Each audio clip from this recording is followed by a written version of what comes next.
ꯉꯁꯤꯒꯤ 94 ꯁꯨꯕ ꯇꯥꯡꯀꯛ ꯑꯁꯤꯒꯤ ꯃꯤꯌꯥꯝꯗ ꯇꯝꯖꯔꯤꯕ ꯀꯦꯁ ꯑꯁꯤꯗ ꯃꯤꯌꯥꯝꯒꯤꯗꯃꯛ ꯀꯦꯁ ꯑꯅꯤ ꯄꯨꯗꯨꯅ ꯂꯥꯛꯆꯔꯤ꯫ ꯑꯍꯥꯟꯕ ꯊꯣꯛꯈꯤꯕ ꯀꯦꯁ ꯑꯁꯤ ꯑꯒ꯭ꯔꯥꯗ ꯊꯣꯛꯈꯤꯕ ꯊꯧꯗꯣꯛ ꯑꯃꯈꯛꯅꯤ꯫ ꯆꯍꯤ 25 ꯔꯣꯝ ꯁꯨꯔꯕ ꯙꯔꯃꯦꯟꯗ꯭ꯔ ꯇꯤꯋꯥꯔꯤ ꯀꯝꯄ꯭ꯌꯨꯇꯔ ꯑꯣꯄꯔꯦꯇꯔ ꯑꯣꯏꯕ ꯅꯨꯄꯥ ꯑꯁꯤ ꯃꯍꯥꯛꯅ ꯑꯣꯛꯇꯣꯕꯔꯒꯤ ꯇꯥꯡ 19ꯗ ꯃꯌꯨꯝꯗ ꯗꯨꯀꯥꯟ ꯊꯣꯛꯈꯤꯕꯗꯒꯤ ꯍꯜꯂꯛꯈꯤꯗꯦ ꯑꯃꯗꯤ ꯏꯃꯨꯡ ꯃꯅꯨꯡꯒꯤ ꯃꯤꯑꯣꯏꯁꯤꯡꯅ ꯃꯍꯥꯛꯅ ꯌꯨꯝꯗ ꯍꯜꯂꯛꯇꯕ ꯑꯗꯨꯗ ꯄꯥꯈꯠꯅꯔꯕ ꯃꯇꯨꯡ ꯅꯣꯡꯃ ꯅꯣꯡꯉꯥꯜꯂꯕ ꯃꯇꯨꯡꯗ ꯃꯃꯥꯟꯅꯕꯁꯤꯡ ꯃꯍꯥꯛꯀ ꯃꯔꯤ ꯂꯩꯅꯕ ꯃꯤꯑꯣꯏꯁꯤꯡꯗ ꯍꯪꯈꯤ ꯑꯗꯨꯕꯨ ꯍꯜꯂꯛꯇꯕꯗꯒꯤ ꯄꯨꯂꯤꯁꯇ ꯀꯝꯄ꯭ꯂꯦꯟ ꯇꯧꯈꯤ꯫ ꯄꯨꯂꯤꯁꯅ ꯃꯍꯥꯛꯀꯤ ꯅꯝꯕꯔ ꯑꯃꯗꯤ ꯐꯣꯇꯣ ꯂꯧꯈꯤ꯫ ꯄꯨꯂꯤꯁꯅ ꯈꯣꯡꯒꯨꯜ ꯂꯤꯕ ꯍꯧꯈꯤ ꯑꯗꯨꯕꯨ ꯀꯔꯤꯒꯨꯝꯕ ꯂꯪꯂꯥ ꯂꯪꯖꯟ ꯑꯃꯠꯇ ꯐꯪꯈꯤꯗꯦ꯫ ꯑꯁꯨꯝꯅ ꯄꯨꯂꯤꯁꯅ ꯊꯤꯕ ꯍꯧꯔꯛꯄ ꯃꯇꯝꯗ ꯙꯔꯃꯦꯟꯗ꯭ꯔꯒꯤ ꯃꯍꯥꯛꯀ ꯅꯛꯅ ꯇꯤꯟꯅꯕ ꯃꯃꯥꯟꯅꯕ ꯑꯃꯗꯤ ꯃꯤꯑꯣꯏ ꯈꯔꯗꯁꯨ ꯄꯨꯂꯤꯁꯅ ꯍꯪꯈꯤ ꯑꯗꯨꯕꯨ ꯀꯔꯤꯒꯨꯝꯕ ꯑꯃꯠꯇ ꯎꯄꯥꯏ ꯂꯩꯈꯤꯗꯦ꯫ ꯑꯁꯨꯝꯅ ꯀꯦꯁ ꯑꯁꯤꯒꯤꯗꯃꯛ ꯄꯨꯂꯤꯁꯅ ꯊꯤꯒꯠꯂꯛꯄ ꯃꯇꯝꯗ ꯃꯍꯥꯛꯅ ꯗꯨꯀꯥꯟ ꯐꯝꯂꯤꯕ ꯃꯐꯝ ꯑꯗꯨꯗꯒꯤ ꯃꯐꯝ ꯑꯃꯗ ꯂꯩꯕ ꯃꯍꯥꯛꯀ ꯇꯤꯟꯅꯩ ꯍꯥꯏꯅ ꯆꯤꯡꯅꯕ ꯃꯃꯥꯟꯅꯕ ꯂꯂꯤꯠ ꯀꯧꯕ ꯑꯃ ꯃꯍꯥꯛꯀꯤ ꯃꯌꯨꯝ ꯂꯩꯕ ꯖꯒꯥ ꯑꯗꯨꯗ ꯍꯥꯏꯕꯗꯤ ꯂꯂꯤꯠ ꯍꯥꯏꯔꯤꯕ ꯑꯁꯤꯒ ꯙꯔꯃꯦꯟꯗ꯭ꯔꯒꯁꯨ ꯇꯤꯟꯅꯕꯅ ꯃꯍꯥꯛꯀꯤ ꯃꯌꯨꯝꯒꯤ ꯖꯒꯥ ꯑꯁ꯭ꯋꯥꯏꯗ ꯂꯥꯛꯄ ꯂꯩꯕ ꯖꯥꯠꯂ ꯍꯥꯏꯗꯨꯅ ꯄꯨꯂꯤꯁꯅ ꯌꯦꯡꯕꯗꯒꯤ CCTV ꯐꯨꯇꯦꯖ ꯃꯐꯝ ꯑꯗꯨꯗꯒꯤ ꯑꯃꯈꯛ ꯐꯪꯈꯤꯔꯝꯃꯤ꯫ CCTV ꯐꯨꯇꯦꯖ ꯑꯁꯤꯗ ꯃꯃꯥꯟꯅꯕ ꯂꯂꯤꯠ ꯍꯥꯏꯔꯤꯕ ꯃꯤꯑꯣꯏ ꯑꯁꯤꯒ ꯆꯠꯃꯤꯟꯅꯈꯤꯕ ꯄꯨꯂꯤꯁꯅ ꯅꯨꯃꯤꯠ ꯀꯌꯥꯅꯤ ꯆꯪꯅ ꯊꯤꯕꯗ CCTV ꯐꯨꯇꯦꯖ ꯑꯁꯤꯗ ꯙꯔꯃꯦꯟꯗ꯭ꯔ ꯍꯥꯏꯔꯤꯕꯁꯤꯒ ꯃꯍꯥꯛꯀꯤ ꯃꯃꯥꯟꯅꯕ ꯂꯂꯤꯠ ꯍꯥꯏꯔꯤꯕꯁꯤꯒ ꯆꯠꯃꯤꯟꯅꯕ ꯑꯃꯈꯛ ꯎꯈꯤ꯫ ꯂꯂꯤꯠ ꯍꯥꯏꯔꯤꯕ ꯃꯤꯑꯣꯏꯁꯤꯅ ꯂꯩꯔꯤꯕ ꯃꯐꯝ ꯑꯁꯤꯅ ꯃꯪꯒꯣꯂꯤꯌꯥ ꯀꯣꯂꯣꯅꯤ ꯀꯧꯕ ꯃꯐꯝ ꯑꯃꯗꯅꯤ꯫ ꯃꯁꯤꯒꯤ ꯃꯇꯨꯡꯗ ꯄꯨꯂꯤꯁꯅ ꯂꯂꯤꯠꯀꯤ ꯃꯌꯨꯝꯗ ꯆꯠꯈꯤꯔꯝꯃꯤ꯫ ꯃꯁꯤꯒꯤ ꯃꯔꯝꯗꯤ ꯅꯨꯃꯤꯠ ꯑꯁꯤꯗ ꯂꯂꯤꯠ ꯑꯃꯗꯤ ꯙꯔꯃꯦꯟꯗ꯭ꯔ ꯆꯠꯃꯤꯟꯅꯈꯤꯕꯗꯨ ꯀꯔꯤ ꯃꯔꯝꯒꯤꯅꯣ ꯍꯥꯏꯕ ꯋꯥꯍꯪ ꯑꯁꯤ ꯍꯪꯅꯅꯕꯒꯤꯗꯃꯛꯇꯅꯤ꯫ ꯑꯗꯨꯕꯨ ꯌꯥꯝꯅ ꯂꯨꯔꯤꯕ ꯋꯥꯐꯝꯗꯤ ꯂꯂꯤꯠ ꯃꯍꯥꯛꯀꯤ ꯃꯌꯨꯝꯗ ꯂꯩꯔꯝꯗꯦ ꯑꯗꯨꯕꯨ ꯃꯍꯥꯛꯀꯤ ꯑꯄꯣꯛꯄꯤ ꯃꯃꯥ ꯂꯩꯔꯝꯈꯤ꯫ ꯑꯄꯣꯛꯄꯤ ꯃꯃꯥꯗ ꯂꯂꯤꯠ ꯀꯗꯥꯏꯗ ꯆꯠꯈꯤ ꯍꯥꯏꯅ ꯍꯪꯈꯤꯕꯗ ꯃꯍꯥꯛ ꯊꯕꯛ ꯑꯃ ꯆꯠꯈꯤ꯫ ꯅꯈꯣꯏꯒꯤ ꯃꯐꯝ ꯑꯁꯤꯗ ꯙꯔꯃꯦꯟꯗ꯭ꯔ ꯀꯧꯕ ꯃꯤꯑꯣꯏ ꯑꯃ ꯂꯥꯛꯄ꯭ꯔꯥ ꯍꯥꯏꯕ ꯋꯥꯐꯝ ꯍꯪꯈꯤ ꯑꯗꯨꯕꯨ ꯃꯃꯥ ꯑꯗꯨꯅ ꯃꯍꯥꯛꯇꯤ ꯂꯥꯛꯇꯦ ꯍꯥꯏꯕ ꯋꯥꯐꯝ ꯑꯁꯤ ꯈꯨꯝꯈꯤꯔꯝꯃꯤ꯫ ꯄꯨꯂꯤꯁꯅ ꯆꯤꯡꯅꯕꯗꯤ ꯂꯂꯤꯠ ꯍꯥꯏꯔꯤꯕ ꯃꯤꯑꯣꯏ ꯑꯁꯤꯗ ꯆꯤꯡꯅꯕ ꯍꯧꯈꯤ ꯃꯔꯝꯗꯤ CCTVꯒꯤ ꯐꯨꯇꯦꯖꯇ ꯃꯍꯥꯛꯀ ꯆꯠꯃꯤꯟꯅꯕ ꯑꯁꯤ ꯎꯔꯕ ꯂꯣꯏꯅꯅ ꯃꯌꯨꯝꯗ ꯍꯪꯕ ꯃꯇꯝꯗ ꯂꯂꯤꯠ ꯍꯥꯏꯕ ꯃꯤꯑꯣꯏ ꯑꯁꯤ ꯂꯩꯔꯝꯗ꯭ꯔꯕꯅꯤꯅ ꯁꯣꯏꯗꯅꯃꯛꯀꯤ ꯃꯍꯥꯛꯀ ꯃꯔꯤ ꯂꯩꯅꯔꯝꯕ ꯌꯥꯏ ꯍꯥꯏꯕꯁꯤꯅꯤ꯫ ꯃꯁꯤꯒꯤ ꯃꯇꯨꯡꯗ ꯄꯨꯂꯤꯁꯅ ꯆꯤꯡꯅꯕꯗꯒꯤ ꯃꯈꯣꯏꯒꯤ ꯋꯥꯍꯪ ꯄꯥꯎꯍꯪ ꯑꯗꯨ ꯆꯤꯡꯅꯕ ꯈꯔ ꯂꯩꯕꯗꯒꯤ ꯂꯂꯤꯠꯀꯤ ꯏꯃꯨꯡ ꯃꯅꯨꯡ ꯑꯁꯤꯗ ꯂꯩꯔꯝꯕ ꯂꯂꯤꯠꯀꯤ ꯃꯃꯥꯟꯅꯕ ꯑꯇꯣꯞꯄ ꯑꯃꯒ ꯂꯂꯤꯠꯀꯤ ꯃꯃꯥꯒ ꯄꯨꯟꯅ ꯐꯥꯔꯒ ꯄꯨꯂꯤꯁ ꯁ꯭ꯇꯦꯁꯟꯗ ꯋꯥꯍꯪ ꯄꯥꯎꯍꯪꯅꯕꯒꯤꯗꯃꯛ ꯄꯨꯔꯛꯈꯤ꯫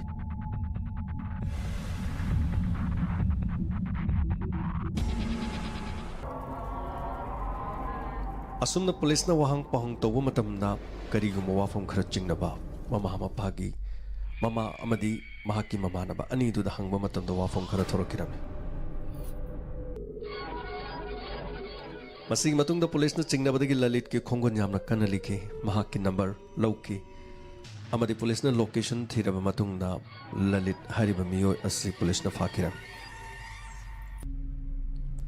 ꯄꯨꯂꯤꯁꯅ ꯈꯟꯈꯤ ꯀꯦꯁ ꯑꯁꯤꯒꯤꯗꯃꯛ ꯂꯂꯤꯠ ꯐꯥꯔꯕꯅꯤꯅ ꯁꯣꯏꯗꯅꯃꯛꯀꯤ ꯑꯆꯨꯝꯕ ꯂꯪꯂꯥ ꯂꯪꯖꯤꯟ ꯈꯔꯗꯤ ꯊꯣꯔꯛꯂꯒꯅꯤ꯫ ꯄꯨꯂꯤꯁꯅ ꯋꯥ ꯍꯪꯕ ꯃꯇꯝꯗ ꯃꯍꯥꯛ ꯆꯨꯝꯃꯤ ꯅꯨꯃꯤꯠ ꯑꯗꯨ ꯆꯠꯃꯤꯟꯅꯩ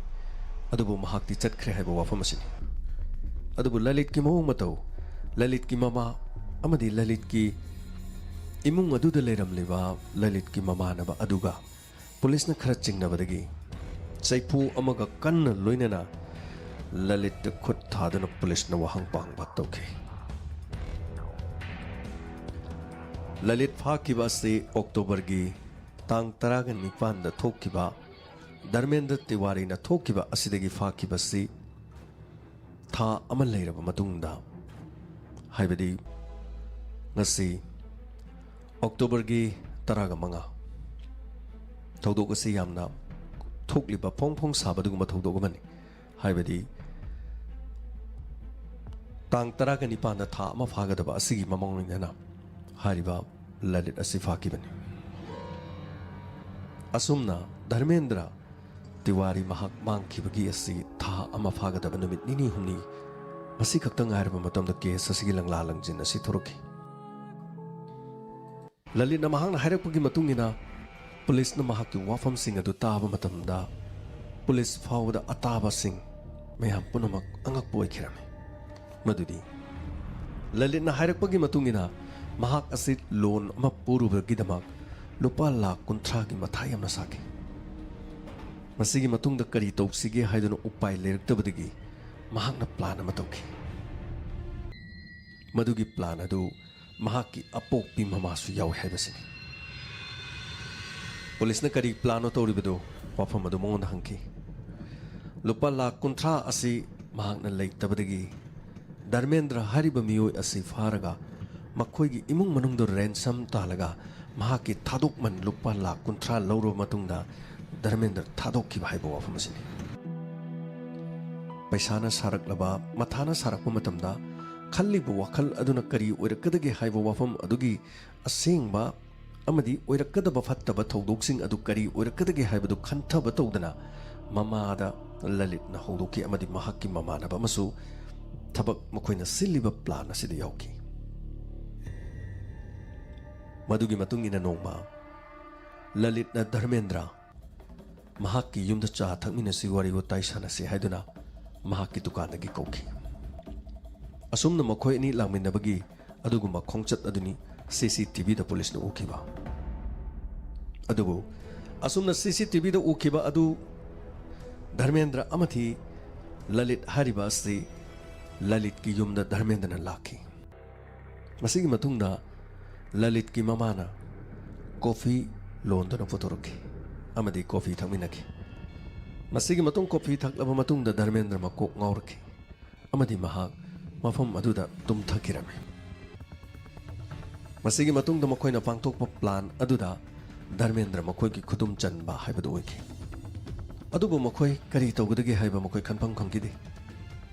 तिनबा ममानबा अमसु ओइबा अमदी नहा अमसु ओइबनिना करीगुमा महान तुमबदुदगी मिकअप थोकलगलबदी सोइदना मकि महांगना करिनो खंगलकपा थोकलबदी मखोयगी प्लान असि फेल ओइबा तारे हाइना खनखि अदुबु महाक ज्ञान तारकलबसु मखोयदा खुद थारक्तनबा मदि येतना नमगिदमा करी तौक्सिगे हाइदुना खोतक्ता खनबदा मखोय तोपम खंगदबदगी इमुंग अदुदा लेबा एडेसिव टेप प्लास्टिक के असुंबा एडेसिव टेप अमखक थीरगा तुमदुना वानथदुना लेरिबा धर्मेंद्र की मचिन्ना एडेसिव टेप असि कन्ना नपसिनखिरम मसिगी मतुंगदा महाक्की मनातोनगी सरुक्तसु एडेसिव टेप अदो हाथो तौदा मखोयना नपसिनखिरम अदुबु मखोयना खंगिदे मी अमगी मचिन अमदी मनातोंदा एडेसिव टेप कन्ना नमसिल्लबदी मदुना सोर पोंदुना मी अदु सिबे याय हाइबसि मखोय ngahki oina changang khiram masigi matungda manatonda mensilaba amadi machin mensilabanina Dharmendra Tiwari Harib मियोय असि ललित की इमुंग मक्तदा मथवाय थाखिरमे मखोयना खनलिबा प्लानदी धर्मेंद्र बु फादुना थमलगा महाकी इमुंगदगी रैंसम ओइना लुपा लाख 30 तालबा मतुंगदा मखोयगी लोनगी अतोनबा सेन अदु कोकनी हाइबा वाफमसि अदुबु खल्लिबा थबक अदुगा तौथोरकलिबा थबक अदुगी ओन्ना तैनबदगी धर्मेंद्र की पुंसी मांगखिबदुदा ललित की ममा अमदी ललित अमदी ममानबा मखोय अहुम चंगन दुना लेखिरमे करी तौगनी असीबा मसासे कदाइदा हुंदोकनी इमुंग असिदगी असीबा मसा पुदुना चलबसु मफम अमदा हुंदोकपा चप्पा मतमदा लेखायकी मीना सोइदुना उगनी अदुरबदी करी तौगनी मसिगी मतुंगदा असुमना सोइबदगी सिखिबा असिदगी मखोयगी इमुंग मनुंग असिना थांगलपा खोंगथांग असिनी ताबिरिबसिंगनसु हेना अकीबा फावगदबसि मसिगी मतुंगदा पुलिसना मखातान हंकी असीबा मसादु करी तौई मसिगी मतुंगदा ललिना हाइदोरकपगी मतुंग इना असीबा मसादु थांग अथौबा अमखकना धर्मेंद्र की मसादु मचेत मचेत कक्पा होकी मचेत मचेत कक्लबा मतुंगदा हक्चांग सिंग अदु इमुंग मनुंगदा मई थादोकपा थोकी अदुबु मियोइबगी असीबगी हक्चांग मई थाबगी मनम मसिदि तोंगाले मखोयने लेरिबा मफम अदुसु लेखाइगी मी सिंग यामना कुंगना लेबा मफम अमनि अदुरबदी युम अदुदा मी अमगी असीबा हक्चांग अदु मई थारबदी मनम नमलबगदी लेखाइ अदुना खंगलबदी करी तोरकनी ꯃꯁꯤꯗꯒꯤ ꯃꯈꯣꯏ ꯑꯍꯨꯝ ꯌꯥꯝꯅ ꯄꯥꯈꯠꯈꯤꯔꯝꯃꯤ ꯑꯃꯗꯤ ꯃꯅꯥꯛ ꯅꯛꯄꯗ ꯂꯩꯕ ꯗꯨꯀꯥꯟꯁꯤꯡꯗꯒꯤ ꯙꯨꯞ ꯍꯥꯏꯕꯗꯤ ꯑꯒꯔꯕꯇꯤ ꯃꯔꯥꯡ ꯀꯥꯏꯅ ꯂꯩꯈꯤꯔꯝꯃꯤ ꯑꯃꯗꯤ ꯌꯨꯝꯒꯤ ꯀꯥꯆꯤꯟ ꯀꯣꯌꯥ ꯁꯤꯟꯕ ꯊꯨꯡꯅ ꯙꯨꯞ ꯑꯁꯤ ꯃꯩꯈꯨ ꯋꯥ ꯋꯥ ꯀꯥꯅ ꯊꯥꯔꯝꯃꯤ ꯍꯛꯆꯥꯡꯁꯤꯡ ꯑꯗꯨ ꯌꯥꯝꯅ ꯃꯩ ꯊꯥꯔꯕꯗꯤ ꯂꯩꯀꯥꯏꯒꯤ ꯃꯤ ꯈꯪꯂꯛꯀꯅꯤ ꯍꯥꯏꯗꯨꯅ ꯑꯣꯛꯇꯣꯕꯔꯒꯤ ꯇꯥꯡ 19ꯗ ꯆꯥ ꯄꯤꯊꯛꯄꯗꯒꯤ ꯃꯈꯣꯏꯅ ꯍꯥꯠꯈ꯭ꯔꯕ ꯙꯔꯃꯦꯟꯗ꯭ꯔꯒꯤ ꯍꯛꯆꯥꯡ ꯑꯣꯛꯇꯣꯕꯔꯒꯤ 19ꯃꯛꯇꯗꯒꯤ ꯍꯧꯔꯒ ꯍꯛꯆꯥꯡꯒꯤ ꯃꯆꯦꯠꯁꯤꯡ ꯑꯗꯨ ꯃꯩ ꯊꯥꯕ ꯍꯧꯈꯤ ꯑꯣꯛꯇꯣꯕꯔꯒꯤ 18ꯗꯁꯨ ꯈꯔ ꯊꯥꯈꯤ ꯑꯣꯛꯇꯣꯕꯔꯒꯤ 20ꯗꯁꯨꯈꯔ ꯊꯥꯈꯤ ꯑꯁꯨꯝꯅ ꯊꯪꯅꯕ ꯅꯨꯃꯤꯠꯁꯤꯡꯗ ꯍꯛꯆꯥꯡꯒꯤ ꯃꯆꯦꯠꯁꯤꯡ ꯑꯗꯨ ꯈꯖꯤꯛ ꯈꯖꯤꯛ ꯃꯩ ꯊꯥꯔꯝꯃꯤ ꯃꯤꯑꯣꯏꯕꯒꯤ ꯍꯛꯆꯥꯡ ꯀꯤꯂꯣ 70-dagina 70-50 ꯐꯥꯎꯕꯒꯤ ꯂꯨꯝꯕ ꯑꯁꯤꯒꯨꯝꯕ ꯙꯔꯃꯦꯟꯗ꯭ꯔ ꯍꯛꯆꯥꯡ ꯑꯗꯨ ꯃꯆꯦꯠ ꯃꯆꯦꯠ ꯃꯩ ꯊꯥꯕꯗ ꯂꯣꯏꯕ ꯍꯥꯏꯕꯗꯨꯗꯤ ꯈꯛ ꯑꯣꯏꯔꯝꯗꯦ ꯃꯁꯤꯒꯤ ꯃꯇꯨꯡꯗꯒꯤ ꯍꯛꯆꯥꯡꯒꯤ ꯁꯔꯨꯛꯁꯤꯡ ꯑꯗꯨ ꯈꯔ ꯆꯥꯎꯔꯞ ꯀꯛꯂꯕ ꯃꯇꯨꯡꯗ ꯑꯆꯧꯕ ꯆꯦꯔꯪ ꯑꯃꯅ ꯌꯣꯝꯁꯤꯜꯂꯒ ꯐ꯭ꯔꯤꯖꯇ ꯑꯁꯤꯕ ꯍꯛꯆꯥꯡ ꯑꯗꯨꯗꯒꯤ ꯃꯅꯝ ꯅꯝꯂꯛꯂꯒ ꯂꯩꯀꯥꯏꯗ ꯅꯝꯗꯅꯅꯕꯒꯤꯗꯃꯛ ꯐ꯭ꯔꯤꯖ ꯑꯃꯒꯤ ꯃꯇꯦꯡꯁꯨ ꯂꯧꯈꯤꯔꯝꯃꯤ ꯃꯁꯤ ꯈꯛꯇꯅ ꯃꯈꯣꯏ ꯌꯥꯔꯝꯗꯦ ꯍꯛꯆꯥꯡꯒꯤ ꯁꯔꯨꯛꯁꯤꯡꯗꯒꯤ ꯑꯆꯧꯕ ꯁꯔꯨꯁꯤꯡ ꯑꯗꯨꯅ ꯇꯣꯉꯥꯟꯅ ꯈꯟꯗꯣꯛꯂꯕ ꯃꯇꯨꯡꯗ ꯕꯣꯔꯥ ꯑꯃꯗ ꯍꯥꯞꯆꯤꯜꯂꯝꯃꯤ ꯑꯃꯗꯤ ꯃꯇꯣꯡ ꯑꯣꯏꯕ ꯁꯔꯨꯛꯁꯤꯡ ꯑꯗꯨ ꯄ꯭ꯔꯦꯁꯔ ꯀꯨꯀꯔ ꯑꯃ ꯁꯤꯖꯤꯟꯅꯔꯒ ꯏꯃꯨꯡ ꯃꯅꯨꯡꯗ ꯏꯁꯤꯡ ꯍꯥꯞꯂꯒ ꯁꯥ ꯌꯦꯟ ꯐꯨꯠꯄꯗꯧꯅ ꯄ꯭ꯔꯦꯁꯔ ꯀꯨꯀꯔꯒꯤ ꯃꯅꯨꯡꯗ ꯀꯥꯝꯊꯣꯛꯂꯝꯃꯤ ꯃꯁꯤꯒꯤ ꯃꯇꯨꯡꯗ ꯍꯛꯆꯥꯡꯁꯤꯡ ꯑꯗꯨ ꯃꯈꯣꯏꯅ ꯇꯨꯝꯍꯜꯂꯒ ꯍꯩꯗꯣꯛꯄ ꯑꯃꯗꯤ ꯃꯩ ꯊꯥꯕꯅꯆꯤꯡꯕꯁꯤ ꯑꯁꯨꯝ ꯇꯧꯈꯤꯔꯝꯃꯤ ꯍꯛꯆꯥꯡꯒꯤ ꯑꯌꯥꯝꯕ ꯃꯇꯣꯡꯒꯤ ꯁꯔꯨꯛꯁꯤꯡ ꯑꯗꯨ ꯃꯩ ꯊꯥꯕ ꯐꯅꯌꯥꯝ ꯂꯣꯏꯔꯕꯁꯨ ꯃꯤꯑꯣꯏꯕꯒꯤ ꯁꯔꯨꯒꯤ ꯍꯛꯆꯥꯡꯒꯤ ꯁꯔꯨꯁꯤꯡ ꯑꯗꯨꯗꯤ ꯃꯈꯣꯏꯅ ꯇꯧꯔꯤꯕ ꯄ꯭ꯂꯥꯟ ꯑꯗꯨꯗ ꯃꯩ ꯊꯥꯛꯄꯗ ꯆꯥꯛꯀꯗꯕ ꯑꯣꯏꯗꯕꯅ ꯁꯔꯨꯒꯤ ꯁꯔꯨꯛꯁꯤꯡ ꯑꯗꯨ ꯌꯥꯝꯅ ꯁꯦꯡꯅ ꯕꯣꯔꯥ ꯑꯃꯗ ꯃꯊꯪ ꯃꯊꯪ ꯍꯥꯞꯄ ꯍꯧꯈꯤ ꯑꯁꯨꯝꯅ ꯙꯔꯃꯦꯟꯗ꯭ꯔꯒꯤ ꯑꯁꯤꯕ ꯃꯁꯥ ꯑꯁꯤ ꯃꯈꯣꯏꯅ ꯅꯨꯃꯤꯠ 15-6 ꯆꯪꯅ ꯑꯁꯨꯝ ꯃꯆꯦꯠ ꯃꯆꯦꯠ ꯃꯩ ꯊꯥꯕꯗꯤ ꯂꯦꯞꯂꯝꯗꯦ ꯂꯩꯀꯥꯏ ꯑꯗꯨꯒꯤ ꯃꯤꯑꯣꯏꯅ ꯋꯥ ꯉꯥꯡꯅꯈꯤ ꯑꯩꯈꯣꯏꯒꯤ ꯂꯩꯀꯥꯏꯁꯦ ꯍꯟꯗꯛ ꯀꯔꯤꯒꯨꯝꯕ ꯄꯣꯠꯁꯛ ꯑꯃ ꯆꯥꯛꯄꯒꯤ ꯃꯅꯝ ꯅꯝꯃꯤ ꯍꯥꯏꯕꯁꯦ ꯑꯗꯨꯕꯨ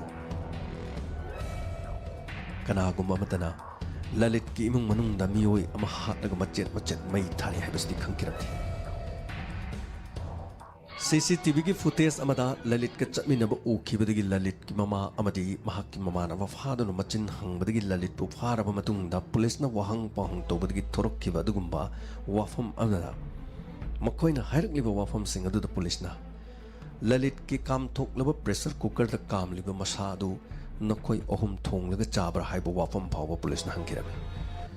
ꯃꯇꯝ ꯑꯗꯨꯗ ꯃꯈꯣꯏꯅ ꯃꯗꯨꯒꯨꯝꯕꯗꯤ ꯇꯧꯗꯦ ꯍꯥꯏꯕ ꯋꯥꯐꯝ ꯑꯁꯤꯅꯤ ꯌꯥꯝꯅ ꯇꯝꯊꯤꯕ ꯀꯦꯁ ꯑꯃꯈꯛꯁꯨ ꯃꯃꯥꯡꯗ ꯊꯣꯛꯈꯤ ꯍꯥꯏꯔꯤꯕ ꯀꯦꯁ ꯑꯁꯤꯗꯤ ꯗꯥꯏꯃꯟ ꯔꯦꯗꯤꯑꯣꯅ ꯁꯟꯗꯣꯛꯆꯔꯤꯕ ꯀ꯭ꯔꯥꯏꯝ ꯔꯤꯄꯣꯔꯠ ꯅꯠꯇ꯭ꯔꯒ ꯂꯦꯠ ꯅꯥꯏꯠ ꯁ꯭ꯇꯣꯔꯤꯗ ꯃꯤꯌꯥꯝꯗ ꯂꯤꯖꯈꯤꯕꯗꯤ ꯂꯩꯇ꯭ꯔꯤ ꯀꯔꯤꯒꯨꯝꯕ ꯃꯇꯥꯡ ꯆꯥꯕꯗ ꯁꯣꯏꯗꯅ ꯑꯃꯨꯛ ꯂꯤꯖꯒꯦ ꯍꯥꯏꯔꯤꯕ ꯀꯦꯁ ꯑꯗꯨ ꯅꯤꯊꯥꯔꯤ ꯀꯦꯁ ꯍꯥꯏꯔꯒ ꯈꯪꯅꯕ ꯑꯗꯨꯒꯨꯝꯕ ꯀꯦꯁ ꯑꯃꯈꯛꯅꯤ ꯑꯗꯣꯝꯅ ꯌꯨꯇ꯭ꯌꯨꯕꯇ ꯑꯃꯗꯤ ꯒꯨꯒꯜꯗ ꯁꯔꯆ ꯇꯧꯕꯤꯌꯨ ꯅꯤꯊꯥꯔꯤ ꯀꯦꯁ ꯁꯨꯔꯤꯟꯗꯔ ꯀꯧꯕ ꯃꯤꯑꯣꯏ ꯑꯃꯈꯛꯅ ꯄꯤꯛꯂꯤꯕ ꯑꯉꯥꯡ ꯅꯨꯄꯥ ꯃꯆꯥ ꯅꯨꯄꯤ ꯃꯆꯥꯁꯤꯡꯕꯨ ꯐꯥꯗꯨꯅ ꯄꯨꯔꯛꯂꯒ ꯏꯖꯠ ꯃꯥꯡꯍꯜꯂꯕ ꯃꯇꯨꯡꯗ ꯑꯉꯥꯡꯁꯤꯡ ꯑꯗꯨꯒꯤ ꯃꯇꯣꯡꯒꯤ ꯁꯔꯨꯛꯁꯤꯡ ꯑꯗꯨ ꯊꯣꯡꯂꯒ ꯆꯥꯔꯒ ꯍꯛꯆꯥꯡꯒꯤ ꯁꯔꯨꯁꯤꯡ ꯑꯗꯨꯅ ꯐꯨꯠ 10 ꯍꯦꯟꯅ ꯂꯨꯕ ꯅꯥꯂꯥ ꯑꯃꯗ ꯑꯁꯤꯕ ꯍꯛꯆꯥꯡꯁꯤꯡ ꯑꯗꯨ ꯍꯨꯟꯗꯣꯛꯂꯕ ꯃꯇꯨꯡꯗ ꯑꯉꯥꯡ ꯃꯁꯤꯡ ꯂꯥꯛꯂꯝꯗꯅ ꯃꯈꯣꯏꯅ ꯊꯣꯡꯂꯒ ꯆꯥꯈꯤꯕꯗꯒꯤ ꯐꯥꯔꯒ ꯃꯈꯣꯏꯕꯨ ꯐꯥꯔꯁꯤ ꯇꯧꯕꯒꯤ ꯗꯟꯗꯤ ꯄꯤꯔꯕ ꯃꯇꯨꯡꯗ ꯉꯁꯤ ꯐꯥꯎꯕꯗ ꯈ꯭ꯋꯥꯏꯗꯒꯤ ꯀꯤꯕ ꯃꯤꯌꯥꯝꯅ ꯇꯥꯕꯗ ꯍꯪꯒꯣꯏꯕ ꯇꯨꯀꯠꯆꯕ ꯀꯦꯁ ꯑꯃ ꯑꯣꯏꯔꯤꯕ ꯅꯤꯊꯥꯔꯤ ꯀꯦꯁ ꯑꯁꯤꯒꯨꯝꯕ ꯀꯦꯁ ꯑꯃꯁꯨ ꯊꯣꯛꯈꯤꯕꯅꯤꯅ ꯄꯨꯂꯤꯁꯅ ꯆꯤꯡꯅꯕꯗꯒꯤ ꯙꯔꯃꯦꯟꯗ꯭ꯔꯒꯤ ꯍꯛꯆꯥꯡ ꯑꯗꯨꯁꯨ ꯅꯈꯣꯏꯅ ꯊꯣꯡꯂꯒ ꯆꯥꯕ꯭ꯔꯥ ꯍꯥꯏꯕ ꯋꯥꯐꯝ ꯑꯁꯤ ꯍꯟꯅ ꯍꯟꯅ ꯍꯪꯈꯤꯔꯝꯃꯤ ꯑꯗꯨꯕꯨ ꯂꯂꯤꯠꯅ ꯋꯥꯐꯝ ꯑꯁꯤ ꯌꯥꯈꯤꯔꯝꯗꯦ ꯃꯁꯤꯒꯤ ꯃꯇꯨꯡꯗ ꯂꯂꯤꯠꯅ ꯍꯥꯏꯔꯛꯄꯒꯤ ꯃꯇꯨꯡ ꯏꯟꯅ ꯏꯃꯨꯡ ꯑꯗꯨꯗ ꯄꯨꯂꯤꯁꯀꯤ ꯇꯤꯝ ꯆꯠꯈꯤꯔꯝꯃꯤ ꯏꯃꯨꯡ ꯑꯗꯨꯗ ꯊꯤꯖꯤꯟꯕ ꯃꯇꯝꯗ ꯏꯃꯨꯡ ꯑꯗꯨ ꯊꯣꯡ ꯍꯥꯡꯗꯣꯛꯇꯨꯅ ꯆꯪꯕ ꯃꯇꯝꯗ इहिंग ओई करिगुम मनम यामना नमथीब मनमनचिंग नमकिरमे मखोइना हाइरकपगी मतुंगिना हक्चांगी सरू सिंग अदु बोरा अमदा हापचिलंबा अमदि हक्चांगी सरू मचा मचा सिंगना मखोइगी युंगी नलारोमदा चाइदुना तारंबा फाव उरखिरमे पुलिसना हारिबा सिंग अदु उरबा मतुंगदा मखोइना हारिबा से तसेंगनमक पांगथोकपा ओइरमगनी मसिगी मनुतुंगदा इमुंग मनुंग अदुदा हक्चांगी सरू क्या सुफंगिरम लूना तिनरिबा ममानबा धर्मेंद्र मतम अमदा ललित का लारिक तमिनरिंगेदा hostel da roommate ama oina leminarkiba miyo ama khangni asumna mamana baduna tinarakpatagi khangki madudi Dharmendra Tiwari hariba sinungai yaifa senjau paibe imung amagi machani haibasini mahaki sel lerakta matam lupa lakh kunthra gi sendo lerakna matamda luna tinariba mamana ba adubu mayumda koraklaga hat nanubagi plan tawda mama aduna ayaba piba amadi mama aduna thawdo aduda hakchanggi mai thaba fawdi yauriba mama adugi thamoi aduni police nangakliba amadi ataba miyoina ngasi phawbu ngaklibasi case asi asukki matik nowna haibadi 2019 October gi tang taragani pana thokiba thawdo asi ngasi ngarang to loisan ba adugumba case amakhangni tha amathiba khanglatraba Dharmendra Tiwari gi masa pumba phangdrabasu mahakal luna tinaba mamanaba Lalit ki yumna masa machet khara phangmana tan hakchanggi saruk khradi main machet thadok madi kukarna chingmada futoktuna mafam kaya haidokkiba manghankibagi asigumba case amakhangni thokliba thawdok asida mama phakirami loinana Lalit phakirami masida chenaba mamana phaki wahang pahangmada makhoina haidok charakpo wafam sing adugi matungina police na makhoigi mathakta kanba charge se thangkatuna Bharat ki ain asina farsi tawduna hat na nanubagi damakta matik chaba aduguma dandi du pine nanubagi damak ngasing asisu sem saduna leri yengminaba tari hariba case asida farsi tawduna makhoibo hat ka doribra natraga mapun sisu paphadok piga doribra haibadu yengminaba tari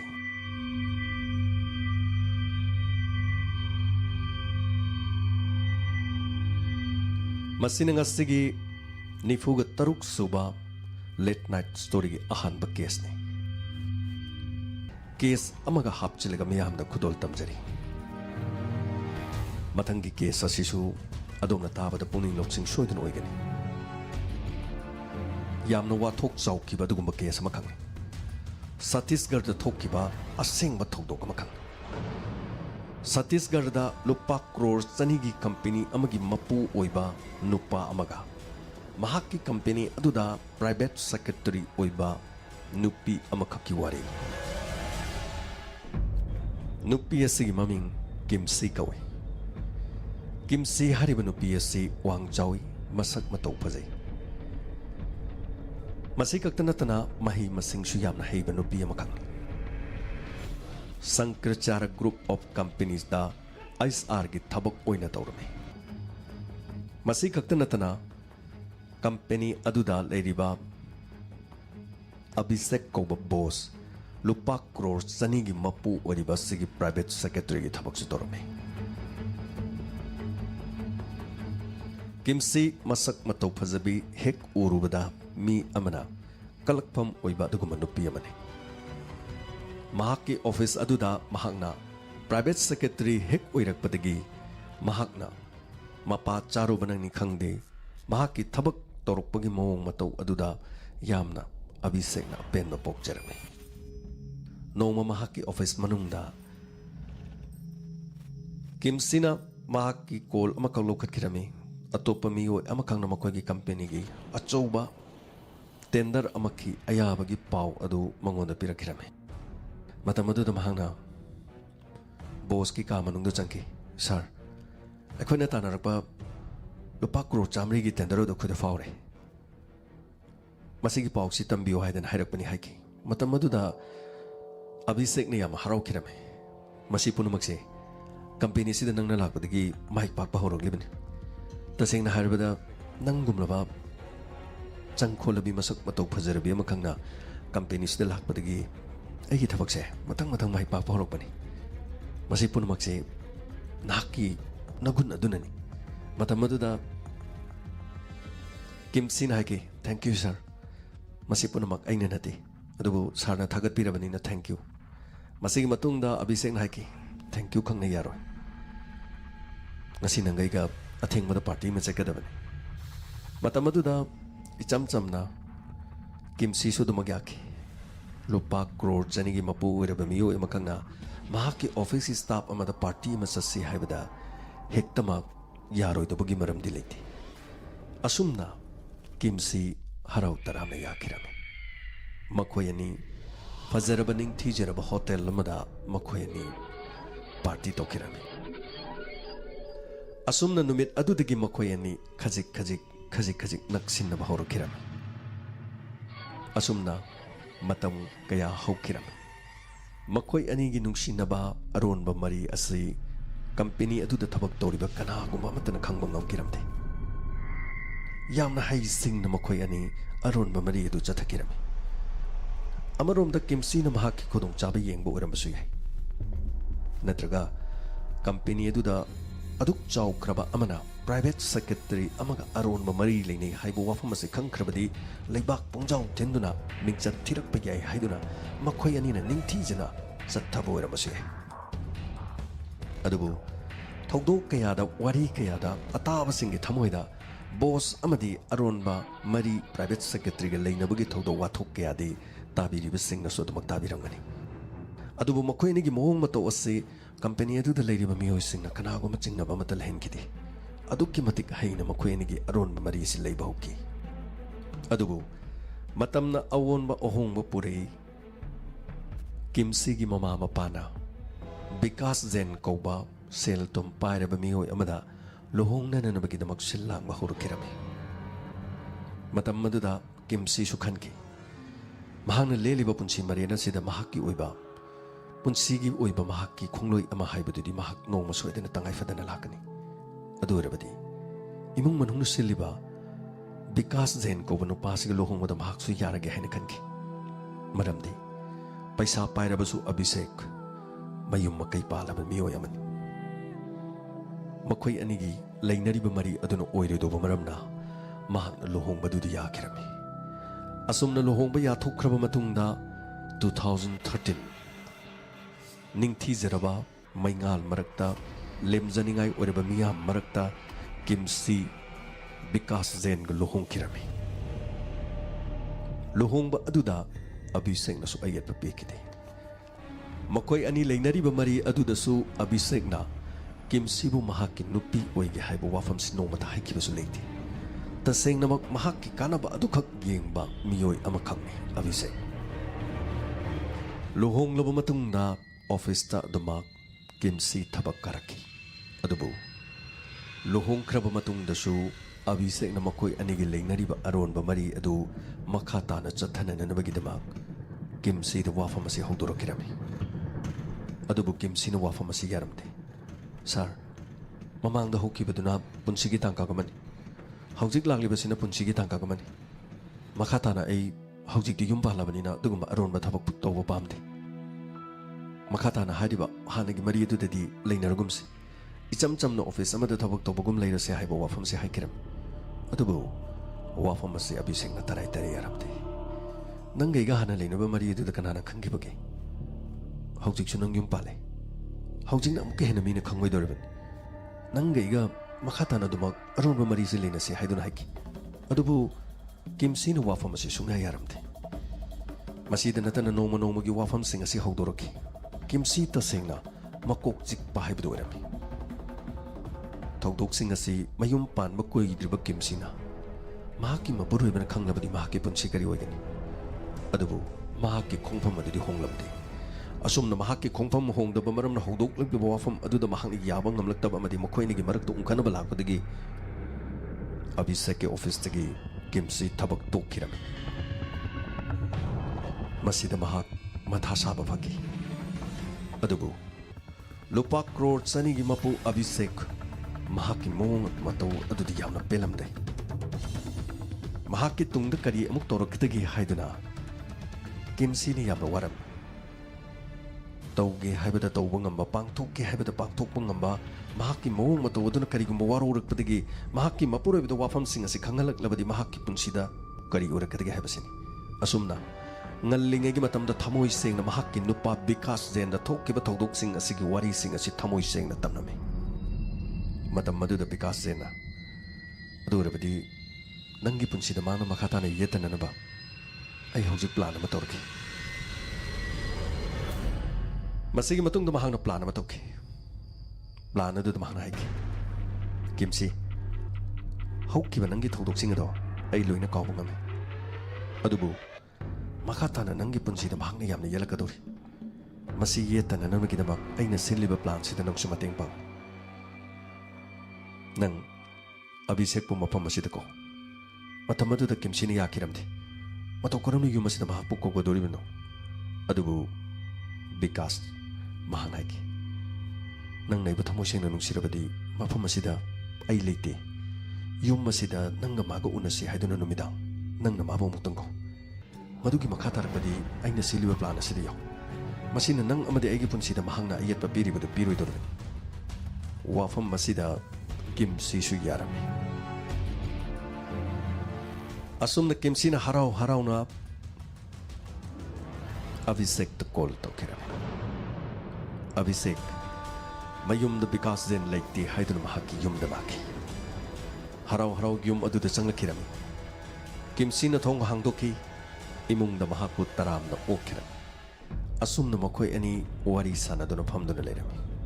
Hana ning tizena plan tawduna thamlaba Vikas zena mahaki makura Ajit kauba mioi amaga makutta yotsai amamam paiduna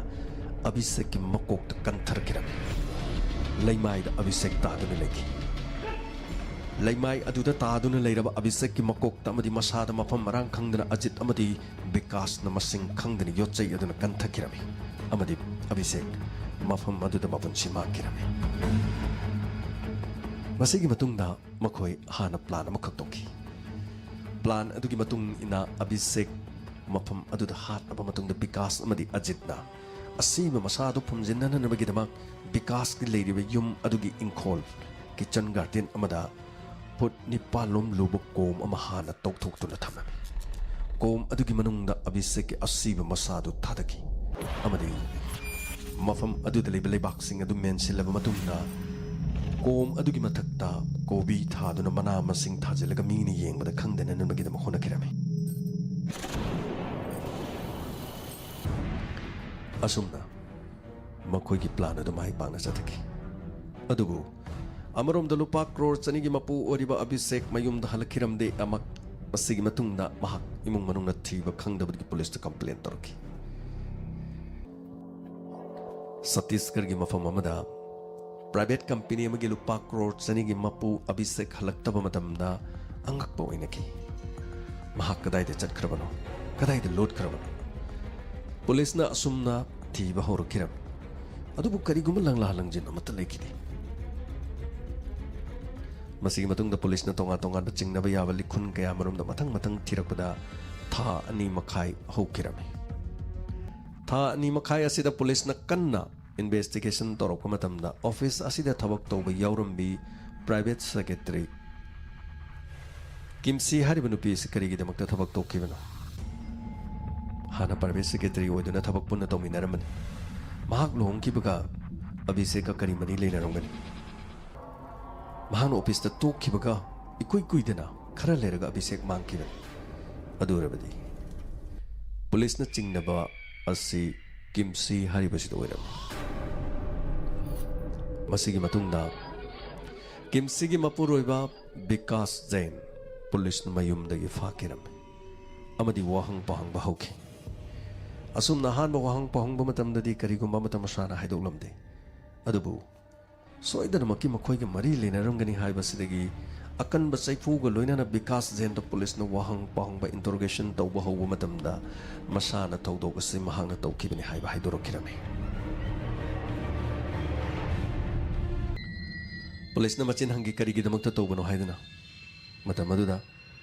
mahaki thabak asida mahaki makhura Ajit kauba me yawi haiba wafum so haidorki mahangna lohongba kuidriba Kimsi imung manung haina sinadana lohongbani adubu office ta mahangna thabak tawba chatpa matamda makhoi anigi hana leinariba mari adu lohonglaba matungda su mangonda suguma mari asi leinasi haiduna boss oriba Abhishek na Kimsi di yamna tatana haki Kimsi mathai yamna saki topong khangkidi masigi matungdagi magi pressure adu kanman badagi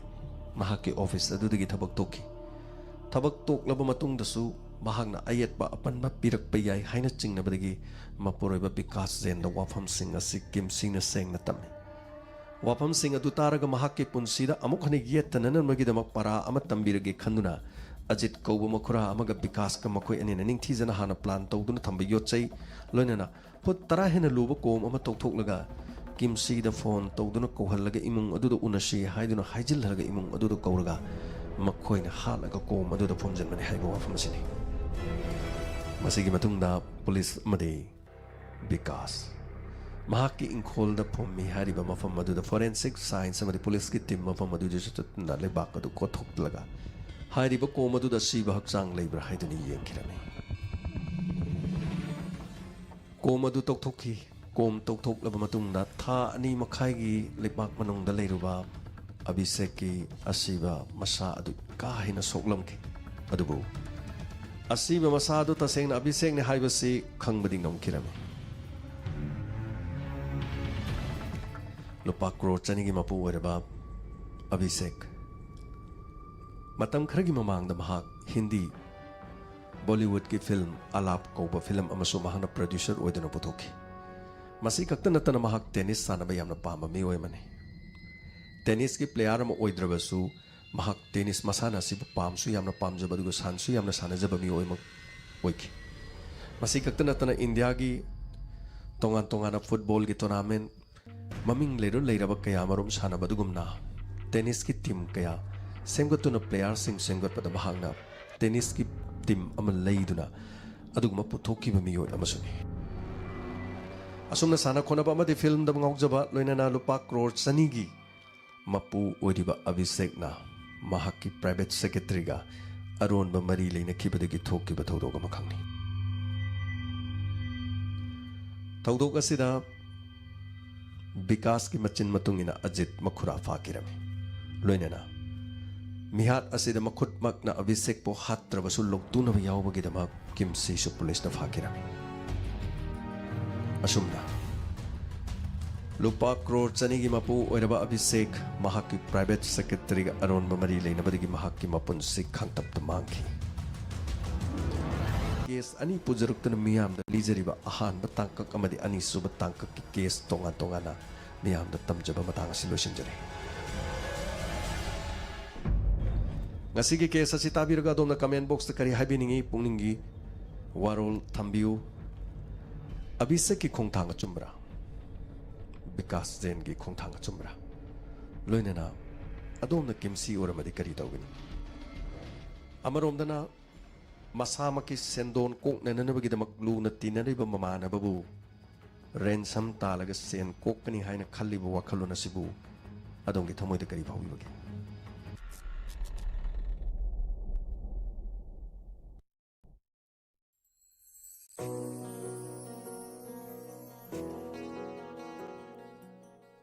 Hojik Tavikri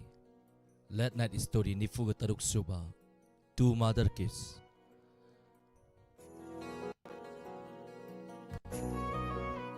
Thorom Lantok tu na tahan jariba si 90.0 Wahong Radio Amadi Diamond TV ki thorom paring singni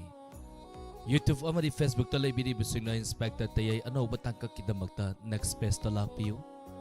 atin ba break amagi matung da inspector tayay ano batangkak hausagi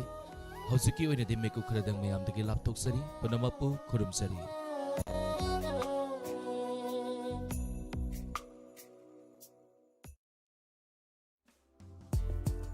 Kakching Kaithia Lalaiba Pure